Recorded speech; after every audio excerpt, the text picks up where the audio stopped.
And we're live, everybody. Welcome in. I had it on the wrong tab. Big news that just came out of Tesla right now. Elon Musk just posted this from the Tesla account on X. You can now subscribe to FSD Supervise at $99 per month in the United States. And Elon Musk, quote, posted that, quote, tweeted that. Supervised full self-driving now $99 per month. Now, this is a pretty big piece of news for people that follow the Tesla story closely.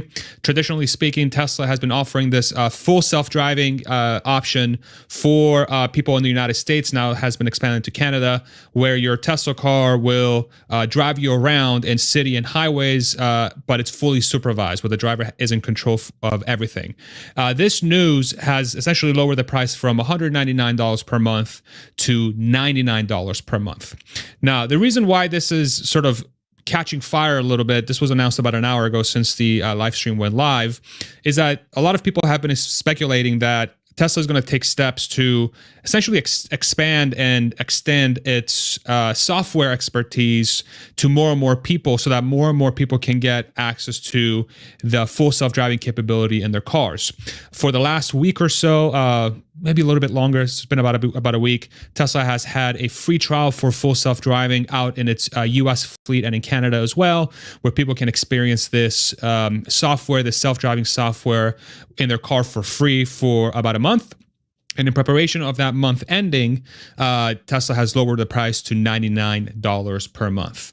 Now, real quick, just because I know a lot of you follow the stock, not financial advice, not investment advice whatsoever. Stock is up about 0.62% in after hours trading, which is not a huge jump.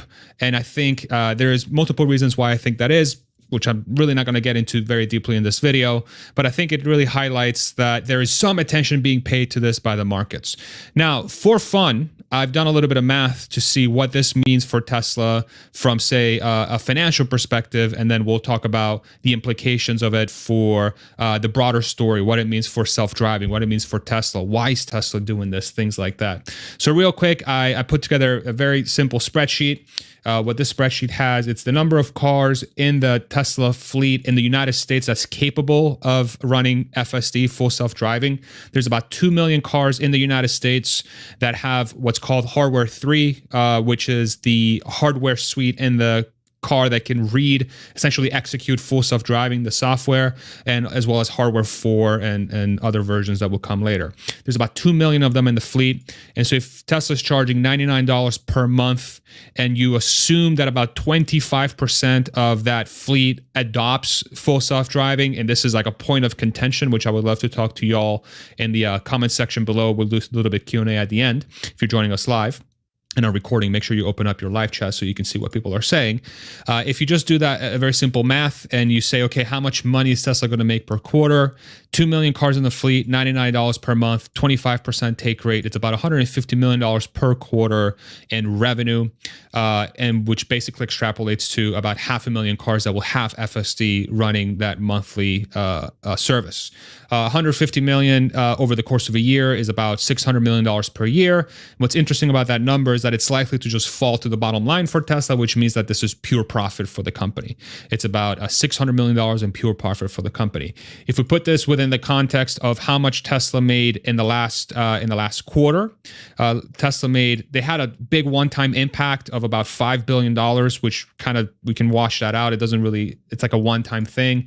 They made about $2.4 billion that quarter in the last quarter in Q4. And so 150 million in profit versus 2.5 billion. You can see it's a little bit less than 10%, call it 10%, probably closer to 6%, whatever that number is. So from a pure numbers perspective, it's not this like giant impact to Tesla from a financials perspective, but I do think it sends quite a large message to the rest of the automakers potentially, and to the rest of the people that says, hey, Tesla feels pretty confident about the software suite that they've put together. I put a poll on X just to get people their juices flowing. Now that Tesla's FSD is $99 per month in the United States, what will the adoption rate be after the free trial is over? And I would love to talk about that with you guys as well in the comment section. About 20% so far for the last hour, 1,000 votes, less than 20% adoption rate. About anywhere between 20% to 50% adoption rate, the large majority at 64%, and then about 12% think it's going to be between 50% to 80% adoption, and more than 80% it's the minority, which is 4%. And so realistically, the adoption rate, if these polls are scientific, which they're not, but let's just assume it gives us an idea of where this is going to go, since majority of my audience is Tesla fans, this is likely to fall somewhere between the 20% to 50% range, probably closer to 20% rather. So it's going to be super fascinating to see what happens here.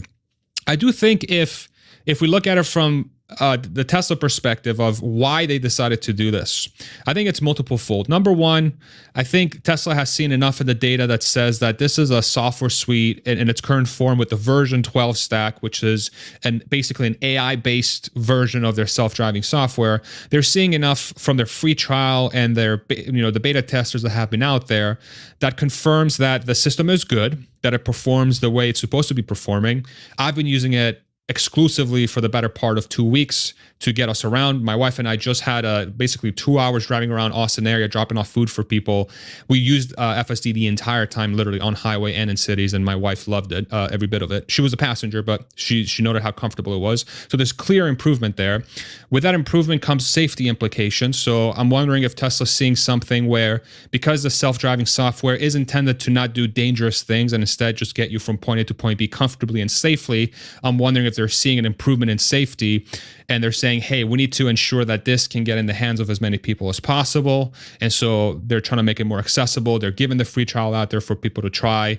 And the combination of those two things they think is going to be good for the company and obviously good for the Tesla owners as well. So I'm curious to see if that's another reason why. Another reason they could be doing this is more data. So as you expand the pool of people, now that it's $99 per month, now that more people should be able to afford this software, those people are going to be essentially sending data to Tesla on their driving behaviors, where they're disconnecting the software, where they are, pressing the pedal, the accelerator pedal to make it go faster, or maybe taking over on the steering wheel. This is all very helpful data for Tesla to then take to its, basically its AI brain to teach it how to drive better, which will make Tesla's ability to make better and better versions quicker, which is obviously going to help them as well.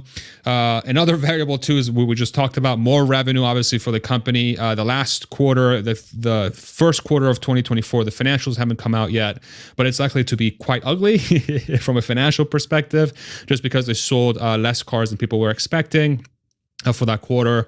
Perhaps this is a move to try and shore up some of that revenue, but obviously that they can't do that unless they have a software that actually works. Otherwise, it's going to be a giant disaster on the flip side, right?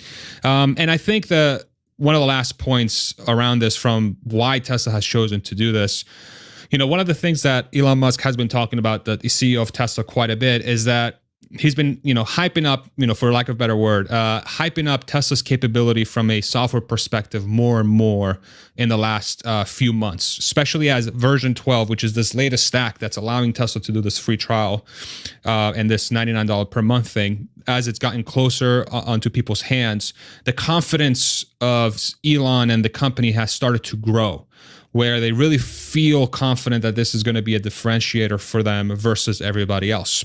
And so I think this sets up a scenario potentially this year or next where, especially with the robotaxi announcement and unveil on August 8th, which people are theorizing what that's going to be about, but that's supposed to be like their purely self-driving, no steering wheel and pedal, some people think, car that they're going to unveil by then. Tesla is now transforming from this company that's maybe thought of as just selling cars for people, versus now it's being transformed into a company that's selling vehicles or transportation systems where people don't have to drive. And it sort of starts with this system, with the supervised FSD system where people have to pay attention. But in theory, Tesla could, and I'm not saying this is going to happen definitely, for sure, even though I'm confident it will at some point. I think Tesla at some point will yank the supervision aspect of the software, where the individual doesn't even have to pay attention while the car is driving itself, which is going to open up a host of different things that the company can capitalize on. So for the existing fleet, for example, if it can move away from you having to pay attention to you not having to pay attention anymore. All of a sudden you have all your time back, right? You don't have to pay attention anymore. You can be on your phone. You can take a nap in the car. You can eat and, watch a movie on the screen or whatever you want to do, right?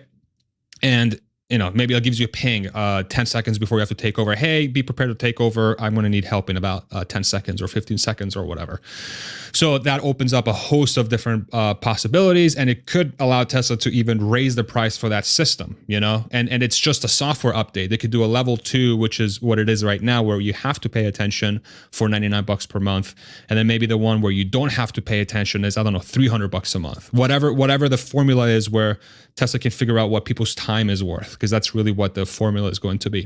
And then if they can do that, then in theory, to get to a point where you never have to pay attention, and it's what we call a quote unquote robotaxi or level 4 system, then it's, the way I conceptualize it, it's just a level 3 system that's better. It's just a level 3 system that's doing it everywhere and never needs your help.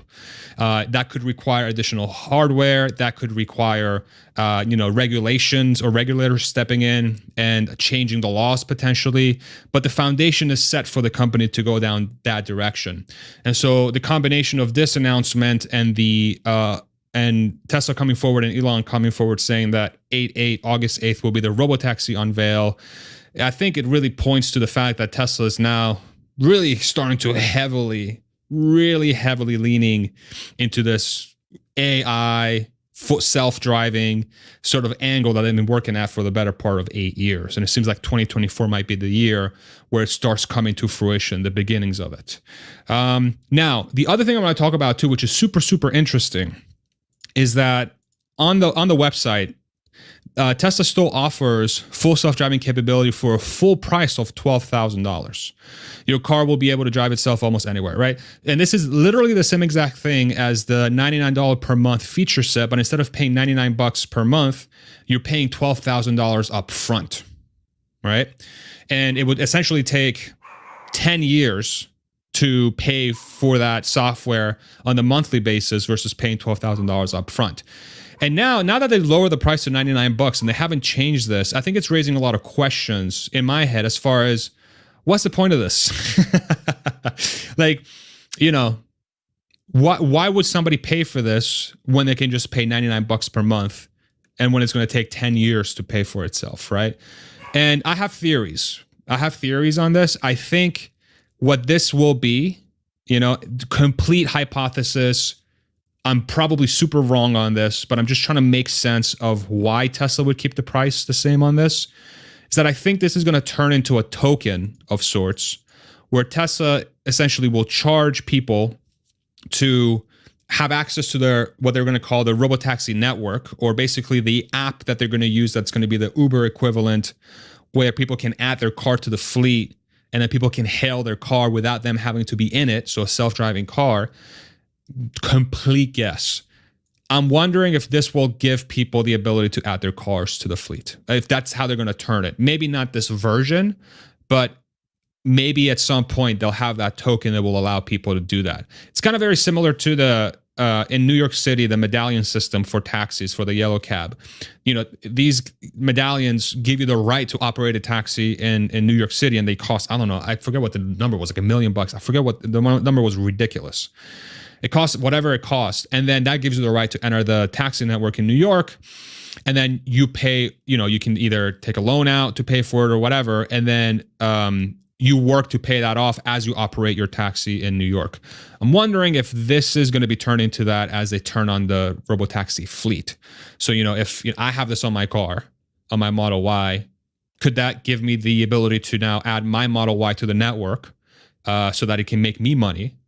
And then those that haven't paid for this don't have access to do that. But if you're paying $99 per month, your car will drive you around, but you will not be able to add it to the fleet. Super, super interesting. It's like super, think about how this flips the equation of what a car means on its head. Traditionally speaking, a car is a thing that you buy, usually used. In my case, usually super beat up. One of my favorite cars was a 1987 Mercedes E260, I think, and it was It was as old as I was. Horrific accident. It got totaled. I'll talk about that on a later date. I bought it for $2,000, right? That's how most people buy a car. And the reason why most people buy that car is because it depreciates over time. The car gets worse. And then unless you are willing to, move up to a better car over time, your car kind of gets worse. Tesla is now sort of changing the game. And I'm not saying this is like, oh, it's going to make cars appreciate. I'm not trying to say that. And I hope it doesn't come across that way. But what I'm trying to say is that these kinds of capabilities on the existing fleet that are now being added make their products better. And they make it better in a way that it's very different from how anybody else is doing it, Like that 99 per month thing works on cars that are 5 years old.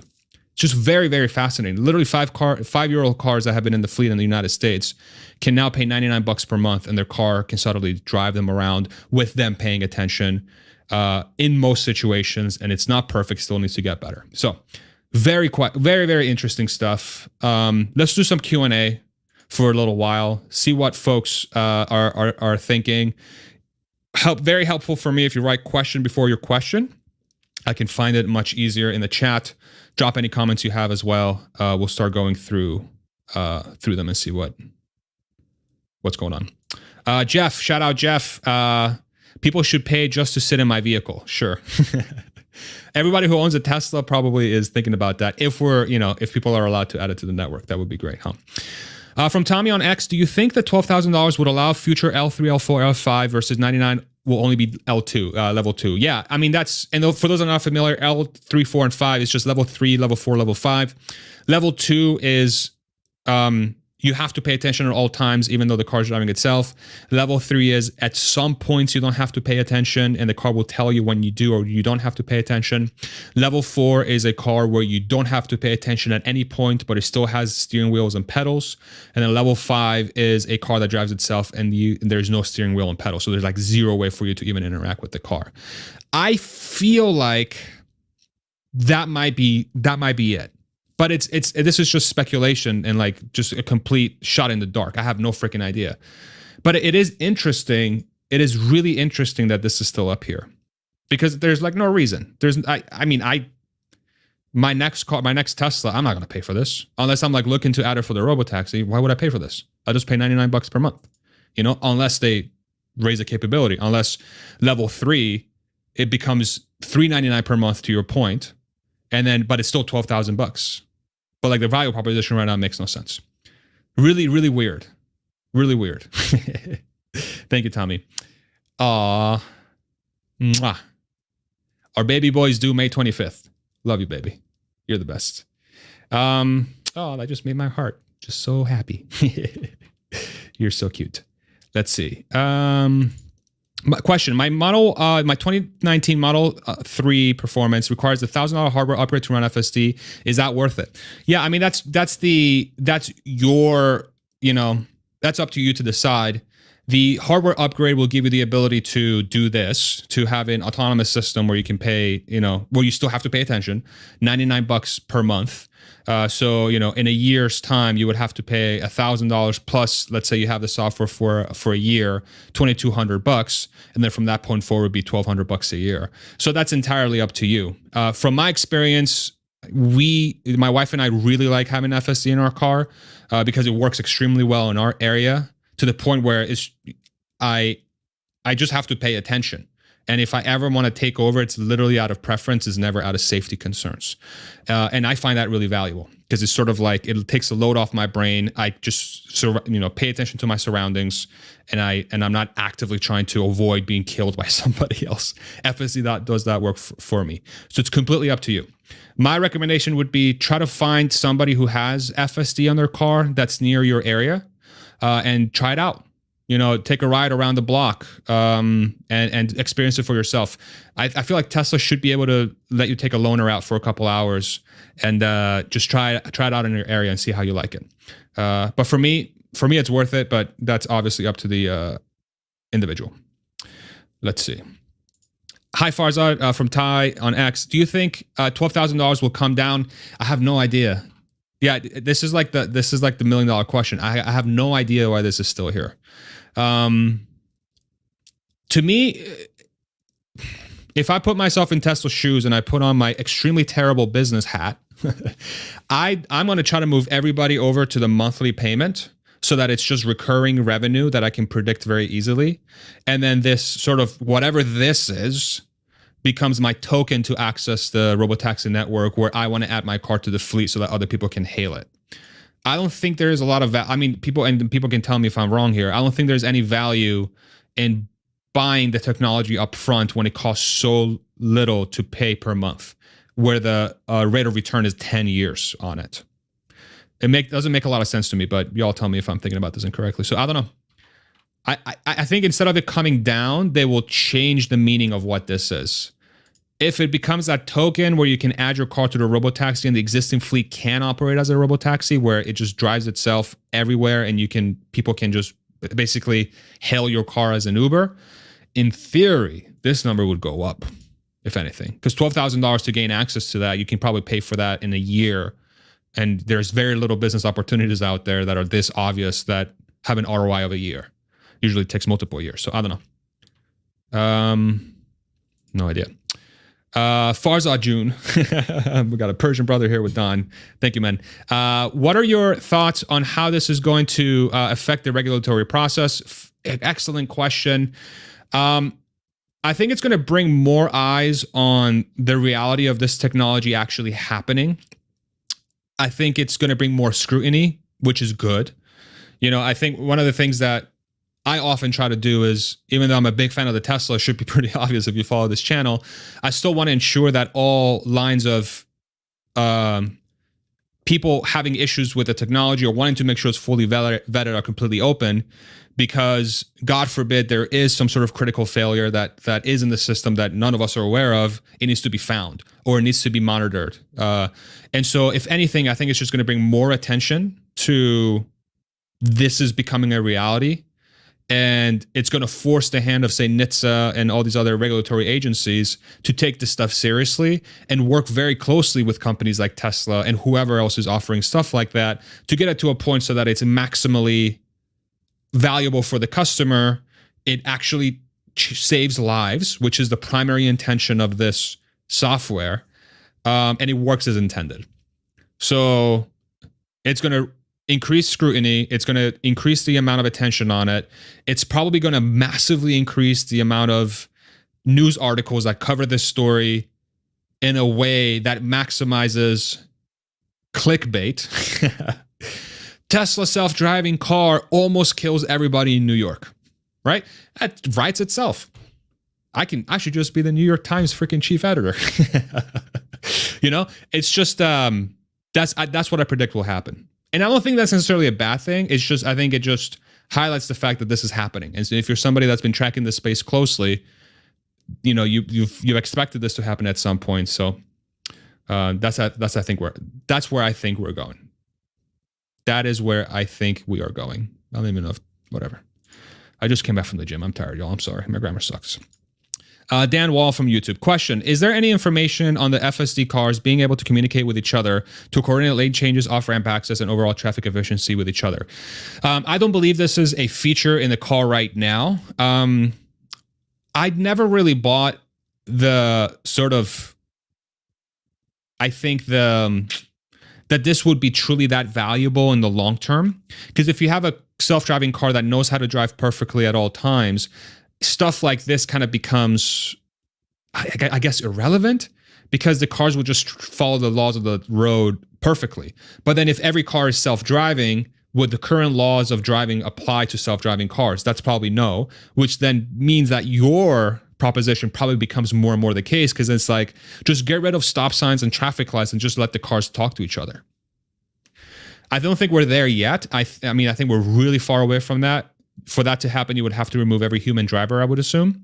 But in a world where man and machine have to sort of coexist on the roads together, the robot has to cater to the human, because ultimately we're the ones in charge, I hope. And so under that scenario, I feel like a technology like this is probably early, but it probably will happen.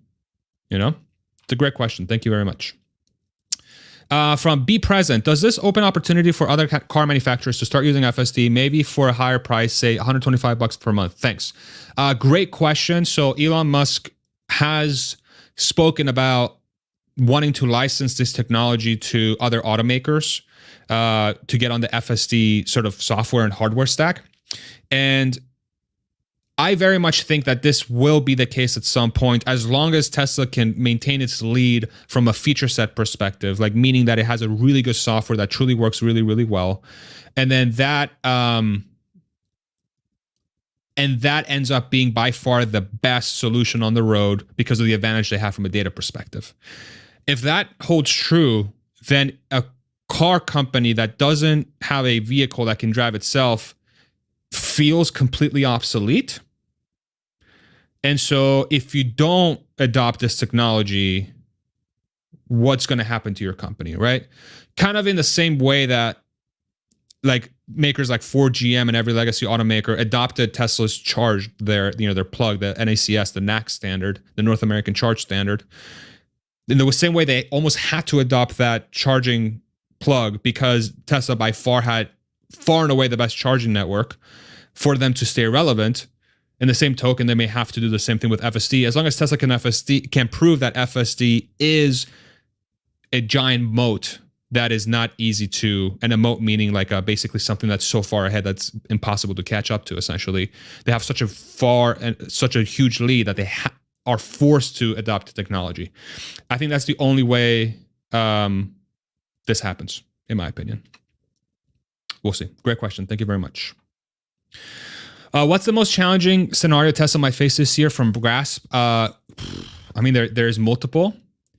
Something going wrong with FSD is huge, obviously, because now you've made the pool of people that are using this technology potentially 2 million cars per day if everyone in the US takes this technology on. And so when you do that, you greatly increase the chances of something going wrong, obviously. Some sort of recession with interest rates being higher and people are not buying as many EVs or Tesla cars or cars in general as they want. That's going to be another one. There's a host of different ones, but I think for me, like what's front of mind is because FSD is now out in the wild, ensuring that it's being executed at a very high level is extremely important, because the alternate is that you don't execute at a high level. God forbid something terrible happens. It ends up killing people where the software is at fault. And then you're going to have this whole discussion appear, which will happen at some point. And I want to make sure I highlight this.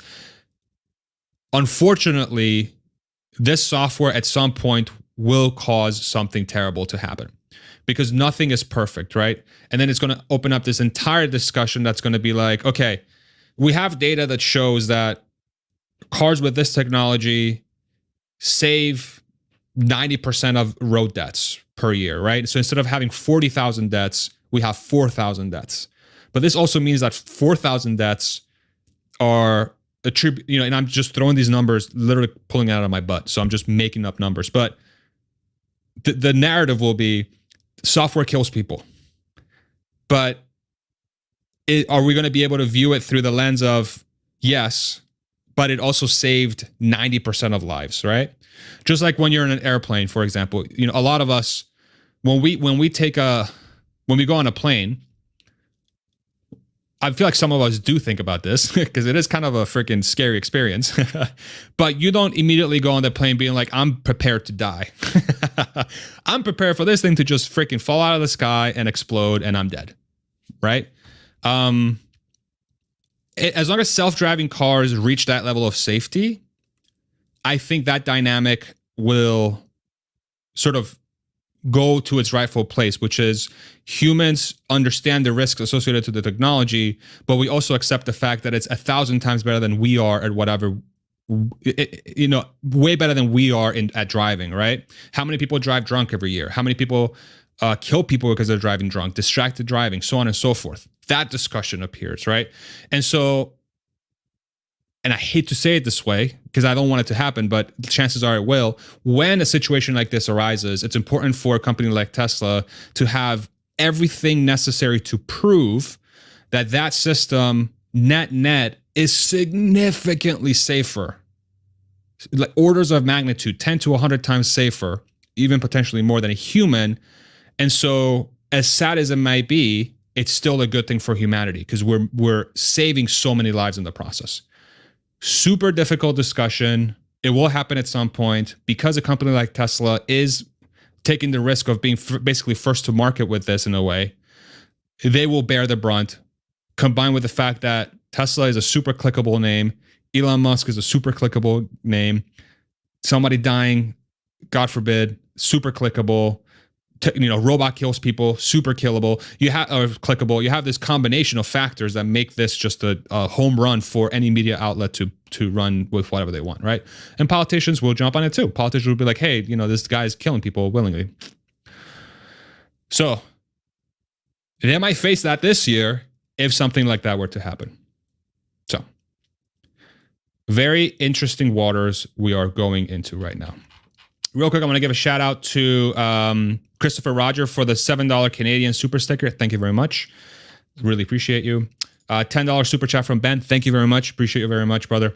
Does time to FSD on Cybertruck become an important indicator for how long it will take for other automakers to adopt FSD on their platform, like Rivian? Fantastic, super interesting question. So the framing here is because Cybertruck is a brand new car, there's no data of Cybertrucks driving around until November. And the fact that Cybertruck doesn't have FSD yet, it's been about 5 to 6 months. The reason why we think that is because Tesla doesn't have the data yet to make Cybertruck drive itself. And the time it takes from that happening, the car launching to FSD getting on Cybertruck, could that be the timeline that we would expect a company like Ford or GM, if they were to adopt the technology, to have to go through in order to be able to turn on that software? But that also implies that the hardware and software has to be on those cars so the data can be collected so that those cars can drive themselves as long as that hardware and software is in that car, right? I think it gives us an idea, but I don't know if it's a one-to-one. I think there's more variables than that. But it's a really interesting thought experiment because it really, if FSD worked under any scenario, it would have been turned on for Cybertruck already. And the fact that it's not, in a way, proves that different form factors work differently. But the other thing to keep in mind too is that Cybertruck has an additional camera as well. It has 9 cameras, not 8, because it has that camera up front. So that 9th camera might be the thing that's making it last longer, right? For it to come to fruition. Interesting question. I don't know the answer, but that's how I'm thinking about it. Thank you very much for the super chat. I really appreciate you. Okay. All right. We'll call it there. Thank you so much for tuning in. Super interesting stuff. If you enjoy the content, subscribe for more. If you want to see more content like this, we put up all kinds of stuff. And if you want to support the channel, links in the description below. Have a fantastic weekend. Happy Friday. Mwah. Love you guys. Take it easy. Bye-bye.